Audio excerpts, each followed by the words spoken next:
یہ جو عید کی راتوں کی فضیلت بیان کی جاتی ہے، بھائی سن رہے ہیں؟ ریکارڈ بھی ہو رہا ہے عید کی رات میں عبادت کی فضیلت بیان کی جاتی ہے، یہ کسی بھی صحیح حدیث سے ثابت بولو بھائی نہیں، روایتیں ہیں ضعیف، لیکن ان روایتوں کی کثرت کی بنیاد پہ بعض فقہا اس کے قائل ہوئے ہیں کہ اتنی کثرت سے ہیں کہ درجہ حسن کو پہنچ گئی ہیں۔ بات آ رہی ہے سمجھ میں؟ لیکن بعض علماء کی رائے یہ ہے کہ وہ روایتیں اتنی ضعیف ہیں کہ کثرت کے باوجود بھی درجہ حسن کو نہیں پہنچی۔ نمبر 2، اگر درجہ حسن کو پہنچ بھی گئی ہیں تو شریعت کے مزاج کے کیا ہیں؟ بولو بھائی خلاف ہیں، یعنی جو صحیح احادیث سے جو ہمیں شریعت کا مزاج پتہ چلتا ہے اس مزاج کے کیا ہیں؟ وہ اپوزٹ۔ مثلا رمضان جب روزہ رکھتے ہیں نا تو روزے کا ٹائم جیسے ہی ختم ہوتا ہے شریعت فوراً کیا کہتی ہے؟ افطار کرو، اپنے آپ کو مشقت میں مت ڈالو، کیونکہ روزے کا ٹائم کیا ہو گیا ہے؟ ختم۔ لہذا افطار کرنا کیا ہے؟ بولو بھائی عبادت۔ یہی وجہ ہے کہ رمضان جیسے ہی ختم ہوتا ہے روزہ رکھنا کیا ہو جاتا ہے؟ اس دن حرام ہوتا ہے جس دن رمضان ختم ہوا۔ آج آپ کو افطار کرنا ہے، عید الفطر منانی ہے، اور روزہ رکھنے پر آپ پر کیا ہے؟ پابندی ہے، تاکہ یہ پتہ چل جائے کہ محنت اور مشقت کا ٹائم ختم ہو چکا ہے، پھر اگلے دن بے شک رکھ لیں۔ تو یاد رکھو جیسے رمضان کے دن روزے کے لیے ہیں، رمضان کی راتیں بولو بھائی عبادت کے لیے۔ تو اس اصول کا تقاضا یہ ہے کہ جیسے ہی چاند نظر آیا، جیسے رمضان کے دن کے روزے گئے، رمضان کی راتوں کی عبادت بھی چلی گئی۔ یہ مزاج ہے شریعت کا کہ بھائی ختم۔ ہاں ناجائز نہیں ہے، فضیلت کیا ہو گئی؟ ختم۔ اب جیسے پورے سال کی راتیں ہوتی ہیں، کوئی عبادت کرے ثواب، نہیں کرے کوئی حرج نہیں، اور جتنا ثواب عام راتوں میں ہے اتنا ہی عید کی راتوں میں، تو وہ فضیلت کیا ہو گئی؟ ختم۔ یہ مزاج ہے شریعت کے کہ جو چیز یعنی جیسے روزہ ہے نا، روزہ وہ ختم ہوتا ہے تو اسی وقت ختم کرنا ضروری ہے اس کو۔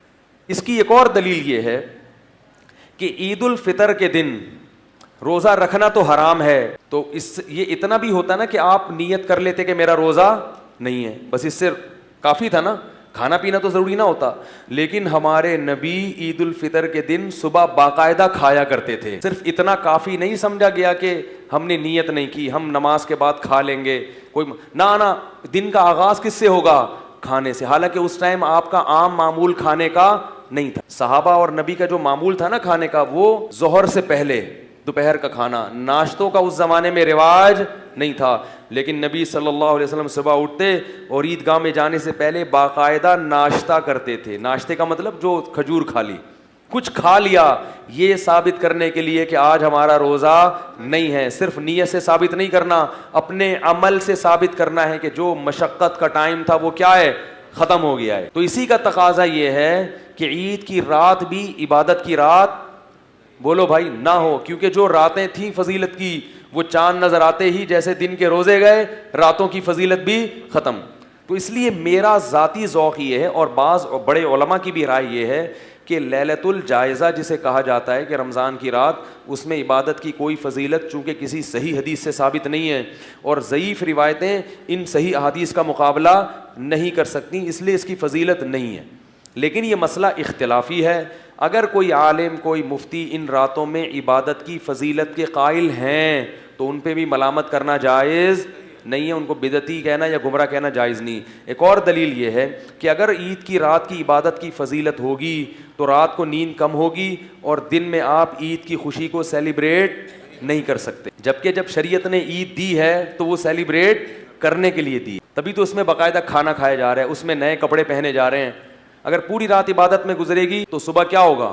عید کی رات کو تھکے تھکے ہوگے، یعنی عید کی نماز میں مل بھی صحیح طریقے سے نہیں رہے ہوگے۔ تو یہ خود اس سے بھی پتہ چلتا ہے کہ یہ اس رات کی کو اضافی فضیلت دینا یہ شریعت کے مزاج کے خلاف ہے۔ تو میری ذہن ان دلائل کی طرف ہے، لہذا میں انہی علماء کی بات کو زیادہ بہتر سمجھتا ہوں جو اس رات کی عبادت کی فضیلت کے قائل نہیں ہے۔ میری رائے یہ ہے کہ اس رات عبادت ضرور کریں، اتنی جتنی پورے سال کرنی ہے، کیونکہ رمضان میں آپ کو جو عبادت کی عادت پڑ گئی ہے، پوری رات سو کے اس عادت کو خراب بولو بھائی نہ کریں۔ اس نیت سے عید کی رات تہجد پڑھیں کہ پورے رمضان کرتے رہے ہیں، اب ایک دم چھوڑ دی تو سستی ہوتی ہے، پھر پورے سال گول. اس نیت سے عید کی رات کو آپ اٹھ کے کیا پڑھیں؟ تہجد پڑھیں. فضیلت سمجھ کے نہیں، اپنی عادت کو مینٹین رکھنے کے لیے. اور پھر یہ بھی نیت ہو کہ کل بھی پڑھیں گے، پرسوں بھی، پورے سال پڑھیں گے. آئی بات سامنے؟ تو اس لیے میری رائے میں اس کی کوئی الگ سے فضیلت نہیں ہے، لیکن ساتھ ساتھ میں یہ بھی کہتا ہوں کہ جو علماء اس کی فضیلت کے قائل ہیں تو ان پہ انگلی اٹھانا، ان پہ طنز کرنا، ان کو بدعتی سمجھنا یہ بھی جائز نہیں ہے. تو رمضان آنے سے پہلے اگر ہم اس کی تیاری کر لیں گے تو اس مہمان کی انشاءاللہ قدر ہوگی، اور عزت دار انسان کو اگر عزت دی جائے تو وہ اس کا بدلہ ضرور دیتا ہے. تو رمضان ایک ایسا مہمان ہے جو احسان فراموش نہیں ہے، بلکہ آپ اگر اس کو عزت دیں گے، اس کا احترام کریں گے، اس کا اکرام کریں گے تو آپ کو بہت نواز کے جائے گا. تو رمضان ایک ایسا مہمان ہے جو تھوڑا سا اکرام کرنے پر بھی آپ کو بہت زیادہ نوازتا ہے. تو اللہ نے ہمیں رمضان کا جو مہینہ دیا، وہ مہینہ اگر آپ اس مہینے کا اکرام کریں گے تو وہ مہینہ آپ کے اندر اللہ کی محبت پیدا کر دے گا. اور جب انسان کے دل میں محبت پیدا ہوتی ہے تو محبوب کے حکم کو فالو کرنا مشکل نہیں اور آسان بھی نہیں، بلکہ مزیدار بن جاتا ہے. 3 درجات ہوتے ہیں نا، حکم کی اتباع کرنا مشکل، اور اس سے اوپر کیا ہے؟ مشکل ختم ہو گئی، نہ مزیدار ہے نہ مشکل ہے. لیکن اس سے اوپر کا درجہ کیا ہے کہ حکم پر عمل کرنا کیا بن گیا؟ مزیدار بن جائے گا. یہ کیفیت انسان کی ہو جاتی ہے. تو اگر آپ رمضان کا حقیقی معنوں میں اکرام کریں گے تو رمضان آپ کو اللہ کی محبت کا گفٹ دے کے جائے گا. ہمارے شیخ حضرت مفتی رشید احمد صاحب کی فتاوی کی کتاب ہے احسن الفتاوی، بہت شاندار فتوے اس میں، بہت بہترین مدلل، لیکن اس کے ہر جز سے کوئی بھی متفق نہیں ہے. وہ تو دنیا میں کوئی کتاب ایسی نہیں ہے. تو اب اس کا یہ حل تھوڑی ہے کہ کتابوں کو اٹھا کے آپ پھینک دیں. اس کا حل یہ ہے کہ علماء اس پہ حاشیے چڑھاتے ہیں، اس پہ اپنی تقریضات لکھتے ہیں، تو پھر اشکالات اور تعلیقات ہوتی ہیں اس کے اوپر.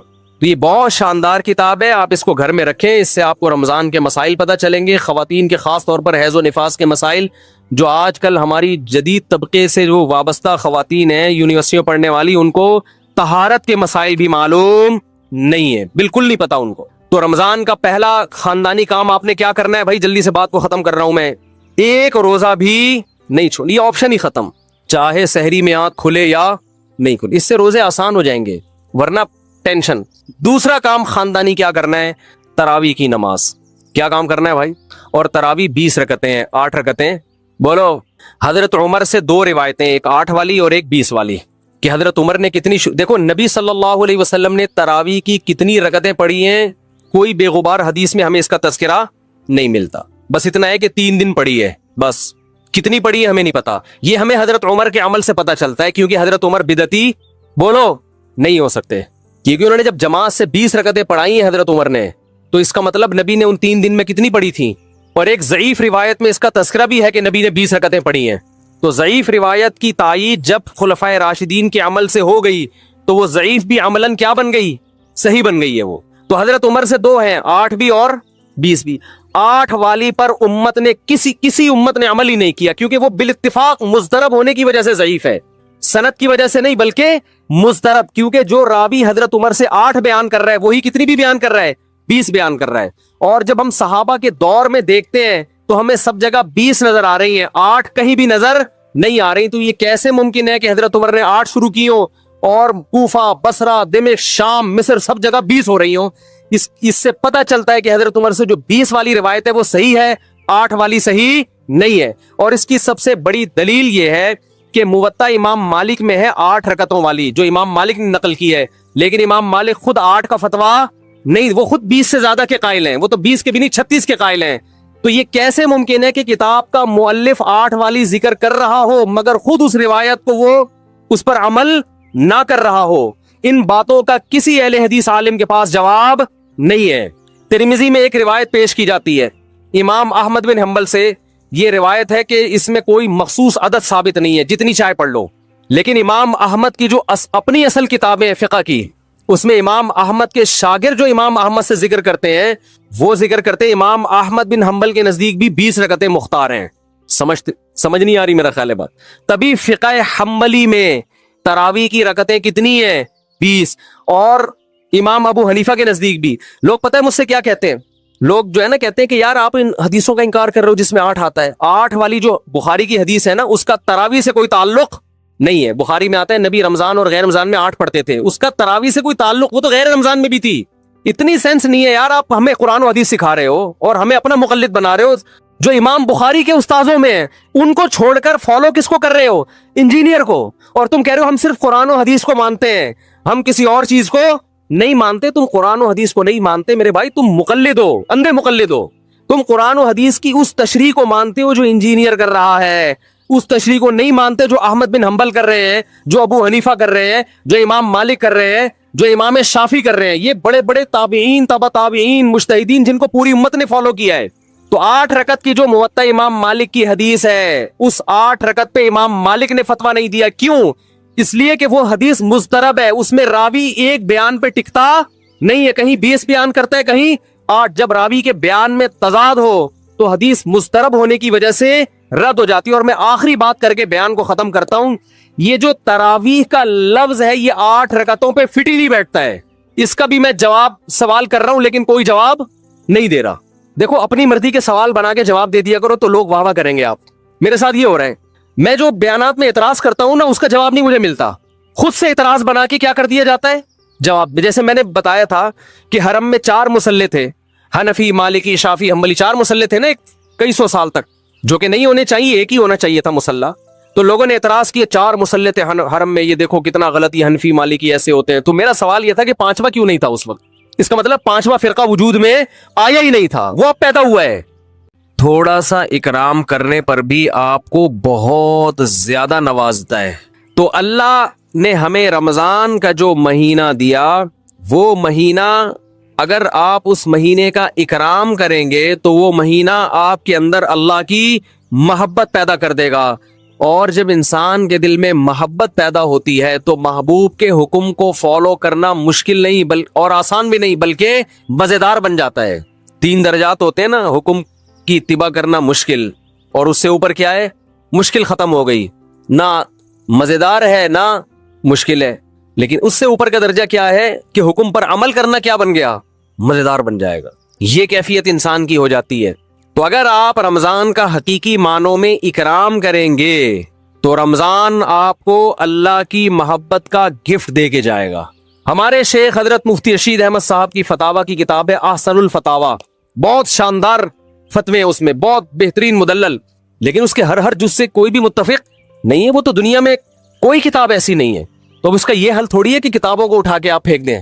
اس کا حل یہ ہے کہ علماء اس پہ حاشیے چڑھاتے ہیں, اس پہ اپنی تقریضات لکھتے ہیں, تو پھر اشکالات اور تعلیقات ہوتی ہیں اس کے اوپر.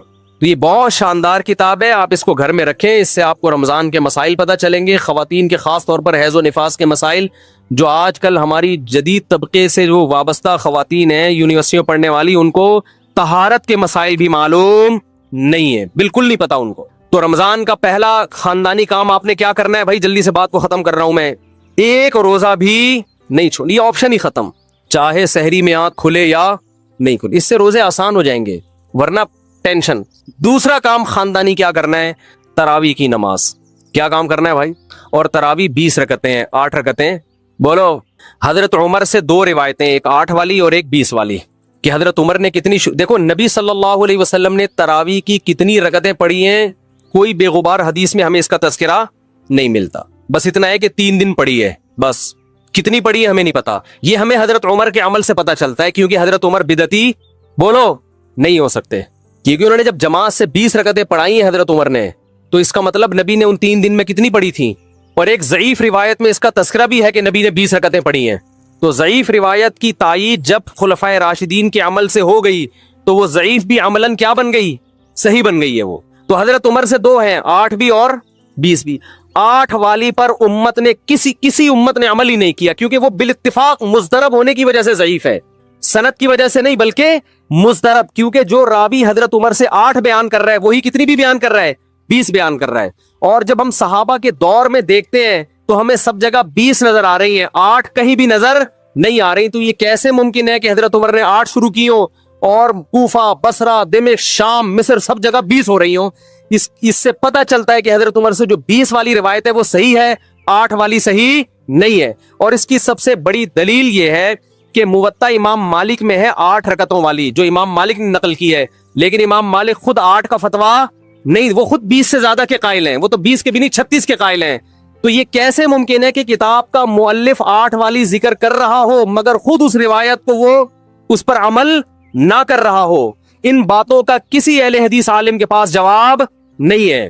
ترمذی میں ایک روایت پیش کی جاتی ہے امام احمد بن حنبل سے، یہ روایت ہے کہ اس میں کوئی مخصوص عدد ثابت نہیں ہے، جتنی چاہے پڑھ لو، لیکن امام احمد کی جو اپنی اصل کتابیں فقہ کی، اس میں امام احمد کے شاگرد جو امام احمد سے ذکر کرتے ہیں وہ ذکر کرتے ہیں امام احمد بن حنبل کے نزدیک بھی 20 رکعتیں مختار ہیں۔ سمجھ نہیں آ رہی میرا خیال ہے بات؟ تبھی فقہ حنبلی میں تراویح کی رکعتیں کتنی ہیں؟ 20۔ اور امام ابو حنیفہ کے نزدیک بھی لوگ پتہ ہے مجھ سے کیا کہتے ہیں؟